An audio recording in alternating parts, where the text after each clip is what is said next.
Nick. Oh, thanks, man. You're quite welcome. It is my kind of chaos. Speaking of chaos. Groovy. All right, let's go ahead and rock and roll. Hello, and welcome to the Rock and Roll Podcast. I am your host, John Harris. Usually on my right-hand side is my right-hand man, Gabriel, but he is currently back at his school, so he'll be here in spirit. Today on the Rock and Roll Podcast, we have My Kind of Chaos. They've got a new album called The Monster Stirs, which is released on May 8th. Right now I'm being joined by Nick to share some more information about what the band has been up to during this time, as well as some information about the album and a couple of tracks. So, Nick, welcome to the show. Hi, John. How are you, mate? Thanks for having me, buddy. I'm absolutely thrilled to be here, mate. Yeah, absolutely great to have you on. I'm always excited to chat with somebody from Australia. I love you guys. I think you guys are a socially conscious, don't take any crap, sexy group of people, you know? Thanks, buddy. Look, one of my best friends on the planet is Canadian, Joel Crowell-Vicious, and I'm yet to meet a bad Canadian. You guys are awesome, honestly. Fantastic people. Well, thank you, sir. Now, take us into this album, The Monster Stirs. It was released in May. I guess maybe my first question, kind of arcing into the whole COVID thing, is, was that always the plan to release it in May? It was actually released on the 5th of June. I don't know, we might have got our wires crossed there a little bit. Probably my fault. There's so much going on. But, yeah, the 5th of June it came out. It always was. That was the plan. We put together we recorded the album and then put together a bunch of video clips and then released the album, and then we were releasing sort of a film clip sort of every month or 6 weeks, after that. Obviously, the release of the album, we were meant to tour, and that didn't happen. So we had to figure out other ways to get it out there, Social media, obviously, is a fantastic tool for that. But we didn't expect the response we had. So, yeah, the 5th was always the release day, mate, for sure. Okay. Now, you mentioned you guys have the album recorded, then you've got the video clips, planning to release them every 6 weeks. And I guess my next question is, are those all locked and loaded and ready to go, or is that kind of in the limbo a bit? No, they're all 5 clips are already out there because it's, what is it now, September. So we shot 2 film clips last year. They were really high-end ones. That we shot for Down the River and Stop Running. And also we shot a couple of low-end video clips this year. And we were going to drip feed those, but once again, because of COVID, we thought, well, we need to get them out there because people can't come and see us play. So it sort of changed all of our plans. It sort of devastated us a bit because we were planning a massive tour. So, yeah, all the clips are online, mate. They're all on YouTube and on our website and everywhere. So you can watch all 5 of those. Okay, perfect. Now, something you mentioned was social media and that people can't come see us play. So I guess my next question then is, have you guys been doing like live streams or acoustic sets or anything in lieu of the tour? Okay, so I'm going to be really, really honest and candid with you here, mate. Because of COVID, when it hit so badly over here, or everywhere, I should say, but a lot of the guys in the band had to go back to their day jobs because we were going to, live off the tour and just really, ramp it up and go crazy and then, hopefully do an international tour. So we lost a few band members, which devastated us because all our plans just got absolutely knocked on the head. But I am happy to say that in the interim, we have managed to find incredible musicians to replace the other guys. I mean, they'll be sadly missed, but the musicians we got now are just as good and just amazing human beings. So we've been rehearsing for a few months now, just getting those boys up to speed. So by the time COVID is and all the laws are a little bit more relaxed and we can tour, we'll be ready to hit the road and just smash it out. So that's kind of what's going on. So to answer the question about the live streaming, yes, we will be very, very soon. now the guys are up to speed, we can start creating those live gigs, I guess, which is everyone's doing right now, aren't they? Yeah. I was just chatting with somebody in Finland, and they've got some gigs tentatively booked for next month while they await from the government to find out if they're even allowed to have those gigs next month. Yeah, right. Well, it's funny you say that. I heard now over here we've got you have to be, or if you want to get paid for royalties, you become a member of the of APRA. And now if you want to do a live gig and then put it on, for instance, Facebook, not that I'm trying to rag on Facebook, but they now have the ability to take those down, so they don't have to fork out coin to pay all these bands that are doing it now, which is a bit sad. So I guess we'll have to figure out other ways to get it out there, like YouTube and stuff like that. But that's a bridge we'll cross definitely when we put one together, I guess. Yeah.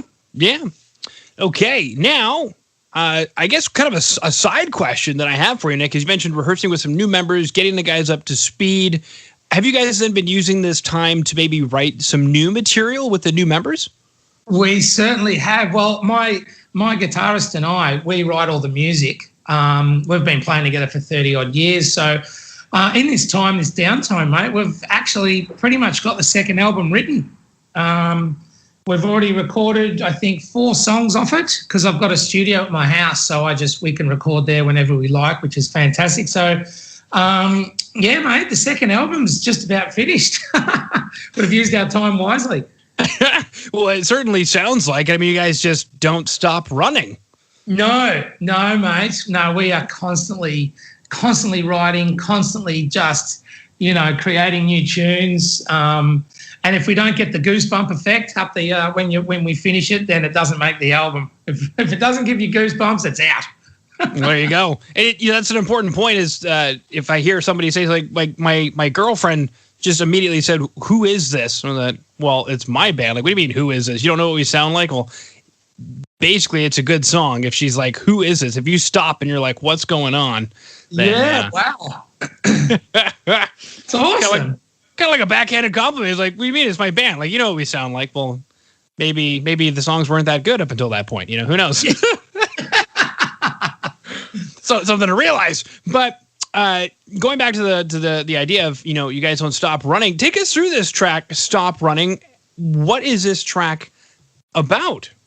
Okay, Stop Running is about my constant chase for success in the music industry, which is brutal. I've been playing music since I was 14. I was a drummer in punk bands back in Victoria, which is about 2,000 kilometres south of here. And I grew up in a small country town playing drums for punk bands, and we'd always sort of get right up there and then something would happen. And then I moved up here, and we got right up there with another good band, and then something happened.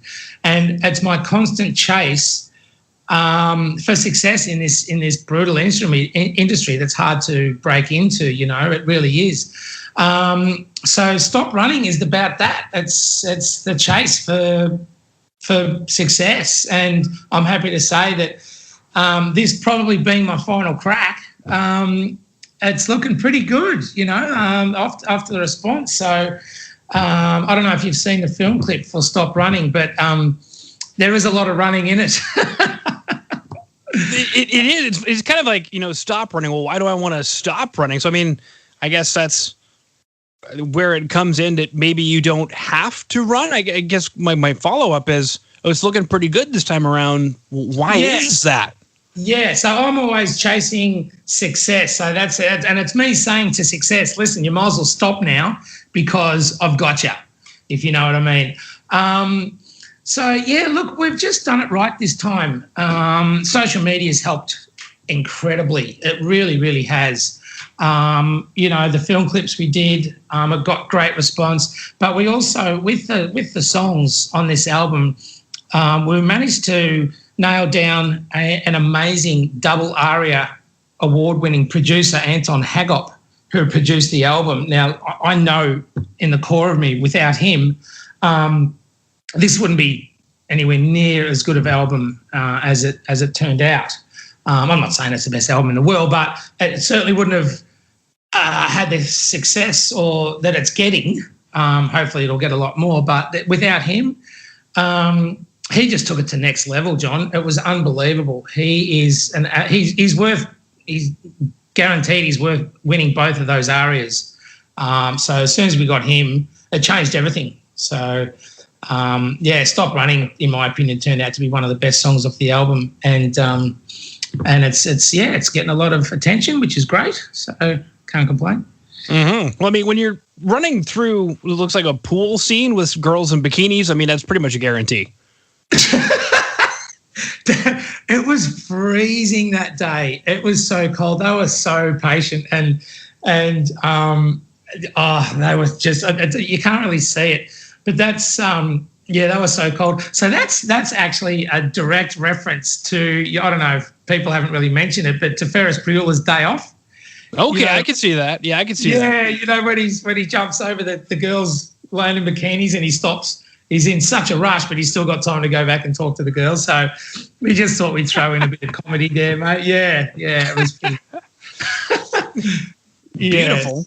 Now, one of the other tracks we were going to chat about today was Feed My Ego, and I actually get almost a completely different vibe musically from Feed My Ego. Now, is it similar to Chasing Success, like Feed My Ego with success? No, not at all. Feed My Ego was I used to live with a friend here on the Gold Coast many years ago. Anyway, as she just could not stop. The song's actually about narcissists on social media. She could not stop taking selfie after selfie after selfie and posting it, and she was a wonderful human being. Unfortunately, she was just starting to be a bit of a narcissist, you know, and she was only doing it so she could get the likes from people. And I'm like, Claire, you know, you got to, the madness has to stop, honey. You know, honestly, it's just, and she was losing friends at a rapid rate because she just couldn't stop taking selfies. And I said, sweetheart, honestly, just, you know, people love you for who you are, not these selfies you keep taking. So Feed My Ego was a bit of a piss take on that. You know, I told her about it, so she was cool with it.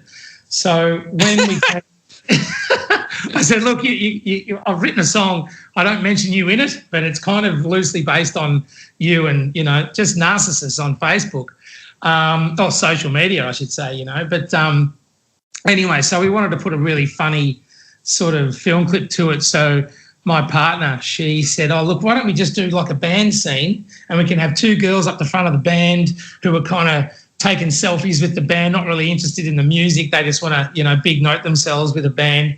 And then we can have a big Facebook thumbs up cake come out, and then the whole band just, you know, throws it at the girls and then they throw it back and we have an all-in cake fight. And I said, look, that's a great idea, but as long as you play one of the girls. And she's like, what? I'm like, yep, that's the deal. She's like, you just want to do that so you can throw cakes at me. And I'm like, you got it, sweethearts. So that's what we did. And it turned out it got, oh, my goodness, it got 25,000 views on Facebook alone in the first couple of weeks.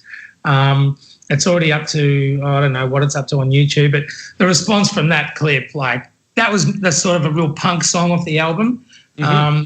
The other songs are sort of like my guitarist, Andy, loves his rock, whereas I love my punk. And what you're hearing is a combined is the two combined. You know, because you can hear lots of AC/DC in there, Green Day, Offspring, Dead Kennedys, you know, other heavy rock bands. So, yeah, but the Feed Your Ego is definitely the most punk song off the album, in my opinion. Yeah. I was trying to think of how to put it together. Like, for example, in Stop Running, that main lick there, I was like, is that like a Motorhead lick? Is that and you mentioned the Offspring, and it kind of reminds me of stuff the Offspring kind of did over a couple of years ago. So, yeah, we get that a lot. When people reference our music, it's always, we either get Foo Fighters, Offspring, Green Day. For some reason, they always revert back to those sort of three bands the most, which, hey, that's not a bad thing. I'm not complaining. I'll take that. Okay. Mm-hmm. But, yeah, look, Feed Your Ego was so much fun. It was so much fun, and it didn't rain. It doesn't rain on the Gold Coast that often, but the day that we shot that, John, it was torrential. Like you couldn't have got any more rain if you tried. It was ridiculous. People still turned up, and bless them. I was so grateful that they did. They still turned up and we had a great day. And then things were going, it was so humid. It was like 38 degrees and I think about 100% humidity. Yeah. And everyone was starting to waver and everyone was getting tired and hot. And then the owner of the house, she's like, I know what I need to do here. I need to get everyone drunk. So that's what she did. So we all just got really drunk and just threw cakes at each other. It was fantastic. The funny thing, when I think of 38C and 100% humidity, which at that point's got to be like 42 to 45C. It's just like I don't want a cake in my face at that point. But I mean, when in Rome, I guess, or when in the Gold Coast. And then it took us. I think we were still trying to get the smell out of our hair, all the cake and cream out of our hair. 3 or 4 days later, the clothes we were wearing, we just had to throw away. We could not get the smell out of it, no matter what we did. So, yeah. But it was sign of a good cake. Sign of a good cake, yeah. The drive home was just disgusting. We were all in the car, just stunk. Oh, it was awful. But look, we had a great day. So, so that's Fiji Ego for you. Mm-hmm. Perfect. Yeah, something you mentioned was that the response has been incredible for the album, and you didn't expect the level of response. And I guess my question is, why do you think the response has been so great and perhaps different from other previous projects that you've done in the past? The album actually took Andy and I. I had a hideous elbow accident, and I was a drummer singer, and that ended my drumming career. I nearly lost the use of my arm. So he and I just set about, it took us about 6 years, just he and I in my studio writing the album. And we didn't just write songs just to be songs. We really thought them through and decided, let's spend a lot of time on each song. And that's what we did. And then when we got Anton Hagop, on board, and he's won 2 ARIAs, and for him to jump on board so easily was a sign that maybe we're doing something right here. And then, of course, when we got the album back for him, we were just over the moon. And the reason I think it's done so well, it's got a sort of old 90s feel, but 90s, you can hear a lot of the 90s in there, but it's got a modern feel to it. And what we're getting a lot of, John, is people saying, this has been missing from our speakers for so long. It's like we're not trying to recapture the past, but we're trying to just, give you a glimpse of, some of the music that was just huge back then in the 90s, I mean, there was so many amazing bands. And like I said, I don't want to be one of those bands, but I think it's just different, it's got a good solid back end and I don't know, people just love it and are resonating with it with so much love. I hope it continues. So, yeah. Yeah, let's hope you guys have some incredible momentum to go with that. I guess maybe if you don't mind giving away too much, what does the second album sound like? Is it something like a continuation of The Monster Stirs? Is it something completely different? What should we expect from the new writing? Yeah, look, it is a bit different. Like every song off The Monster Stirs is completely different to the next one. This second album is we've sort of started after we met Anton. We sort of tweaked our writing a little bit more. A bit differently. So look, the second album is different. It's probably not as heavy as the first album, like Making Zombies, Euthanasia. They're like Making Zombies, you can almost nearly call it metal, but it's not, but it's probably the heaviest song on the album. So the second album, it's not quite as heavy. It's a little bit more friendly to your ears. But without, for the lack of a better term, John, maybe a bit more commercial. So we're just going to change direction a smidge, not too much. It's still got all the big heavy guitars and drums in there, but it's just maybe a tiny bit more on the commercial side, mate, but still with a big punch. So, and I can't wait to see what Anton will do with it because he signed on for the second and third album as well, which is fantastic news. Yeah. I was just looking at some of his credits. I mean, Silverchair's in there and a few other incredible acts. So I guess maybe take us a little bit more through that. How did you guys start that relationship, and what's it like working with somebody of that caliber? Okay, so it's amazing you mentioned Silverchair. He actually won an aria for Silverchair's Diorama. That was one of the albums he won the aria for, where they used the orchestra. Anton pretty much wrote all those orchestra parts in that album, and also I think he won an aria for Powderfinger's Vulture Street. So we had the album just about finished, and my partner, she is just incredible. She basically manages. And when we finished the album, I'm a sound engineer, but not of that caliber, and I would never pretend that I'm good enough to produce a world-class album. Anyway, she said, look, why don't we just try and find award-winning producers in Australia? And then she narrowed it down to Anton. She goes, that's your guy. That's him. Just reach out to him. And I'm like, how the bloody hell do I do that? It's just like, just get on the phone and send him an email or do whatever. Just do it. He's your guy. And I'm like, oh, all right. So I did. I sent him an email. He was in London, and he replied. He was unbelievable. He answers all his own phone calls and emails. And he said, yeah, look, mate, send us a couple of songs. I'm flying back tomorrow. And I did. I sent him 4 songs. Anyway, he got to, I believe, like Malaysia or somewhere like that Singapore, the stopover.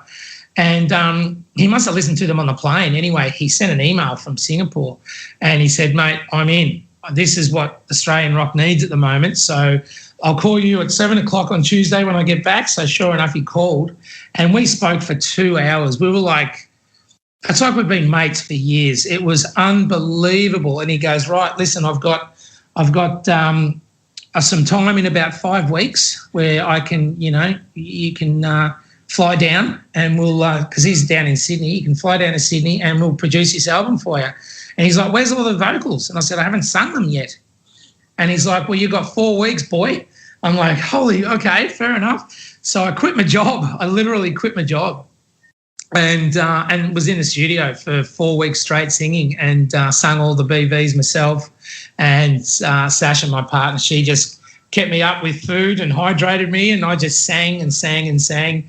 And then we flew down on the Friday. I sung the last song wrote the last song on the Tuesday lyrically, recorded it on the Wednesday, edited it on the Thursday, and we flew down on the Friday. So talk about the 11th hour and the 11th minute. But we took it all down on a stick and gave it to him, and he was unreal. I got some video there of me next to him in the studio. Just, you can see the elation on my face. And when we walked away from that, we had this amazing album. The guy's a genius, John. He really is. He's just a savant, incredible man, and wonderful human being too.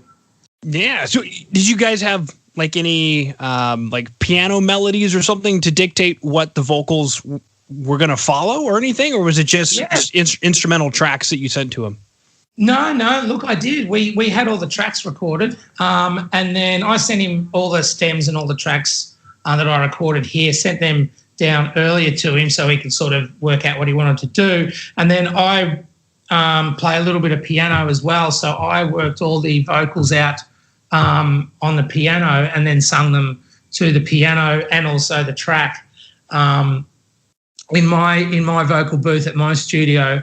And then when I was happy with those, I sent those down, or took those down with me. And I sent one song down first, though, Making Zombies vocally. And he goes, mate, if you sing all the rest of the songs as good as this, you're on to a winner. So that's what I said about doing, It took a while, but because I wanted them to be perfect. So, yeah, that was the process. It's a different process, but it worked, Mm-hmm. Absolutely. Well, very excited to have you guys on the show again, potentially next year. Is there a plan as to when the next album will be released? So we are going to release, and I don't mind telling you this, we're going to release the first song of the second album this year with a video. Just putting it out there. So you got that to look forward to. It's an amazing song, and it's about living the best life you can be and about traveling.